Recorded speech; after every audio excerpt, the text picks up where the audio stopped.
Hello everyone and welcome back to the show. Albert Einstein said any person that reads a lot and uses their own brain too little is bound to fall into lazy patterns of thinking. And on this video, I want to break down that quote. Hello friend, this is the voice of Ademola Morebise.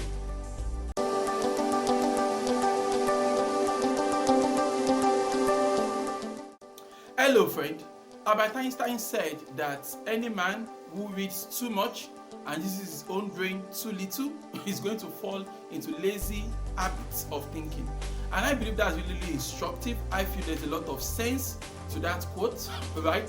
I mean, when you think about it, you realize that it's totally spot on, right? I mean, you probably know someone or some people that they literally cram the whole textbook, right? Like the whole maths textbook is in their head, the whole physics textbook is in their head, the whole economics textbook is in their head, right? And if you ask them any questions in the textbook, they can shoot you an answer at the speed of light.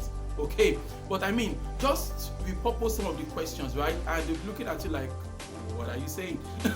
Because all they've done is just to absorb, right? Like absorb. They just crammed the text. They never really took time to understand what they are reading or try to even unpack it in any meaningful way, right? Like people literally spend so much time, just absorbing all these books. You are forgetting something. The purpose of education actually is to improve your problem-solving skills, right? The idea that if I face a problem today, I want to apply my education, the things I'm reading, the training I've received, I want to apply it as a toolbox, right, on any problem that comes my way every single day. So the goal of reading is not reading, the goal of reading is to equip the mind with, certain tools that helps us to approach life in different manners, right? So when you meet people that they just reading stuff and they're just reading and they're reading, right? That reading might look good, but then you're just storing stuff in your brain and you're not using your own brain enough, right? So you are going to become a lazy thinker and it becomes very hard for you to be an original thinker as a result. So your thinking will be increasingly derivative, right? Like I said, you can only do exactly what has been written in those books as opposed to having the ability to really extract the insights you need and apply it in a different scenario altogether. So our goal cannot just be to read, right? We also have to understand that in addition to reading, there is a need to reflect, there's a need to interpret, and there's a need to do our own analysis on the things we are reading, right? So reflection, interpretation, and original analysis of the things we are reading is very, very important, right? Because if all you do is read and you don't think enough, means you just read and you don't do your own original thinking. So all you do is read. So all you do will be reading and regurgitation, right? You just read and then you pour it down. That is all. No original thinking involved, and that is upside down. You have to understand that knowledge, right, is like raw material for your thinking process. So the reason we read is in order to fuel the fire of our thinking. That is supposed to be the goal of reading, like reading. So like I'm setting a fire and I need firewood in the fire, right? So it is the knowledge I acquire by reading books, from other sources.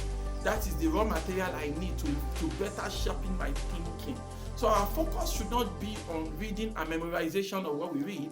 Our focus has to be on reading and application of what we are reading, processing what we are reading by thinking about it. And when we do that, we see that beautiful things happen. For example, personally, I've read a bunch of stuff, read here and there. But beyond just reading, I try to also think about what I'm reading. I try to analyze it and see it in a new light. And a lot of times, one is able to unlock deeper insights beyond even what the author might know or might be thinking about, right? I mean, when you think about it, when you sit down with a book, for example, and you go beyond the surface, beyond just reading the book so that you can, regurgitate it later, just reading, cramming the book for delivery at a later time.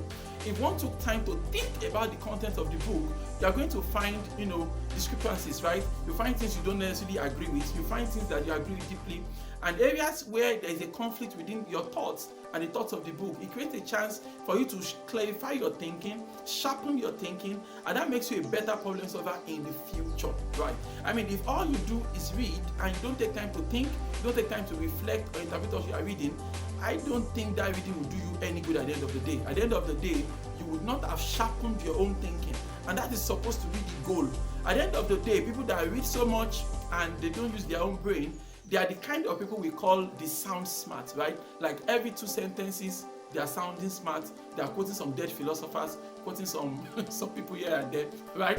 But when it comes to being able to apply their supposed knowledge to practical issues, you realize that they are nowhere to be found. They have nothing of value to give to you. So I agree totally with Albert Einstein when he said that any man that reads too much and uses his own brain too little will fall into lazy habits of thinking. I think that is spot on. I think that's 100% correct. So you want to look into that and see how you can make the amendment. Everything you read, you have to pause. You have to try to reflect on it, interpret it, and do your own analysis. It's going to go a long way in sharpening your thinking skills. Why don't you repeat after me this morning? Say, God daily loads me with benefits. I am bold and strong. Every day, in every way, I am getting better and better. My name is Ademola Morebise. Thank you so much for taking our time to check out this video. Remember, you can lead a formidable life. Have a great day. Bye.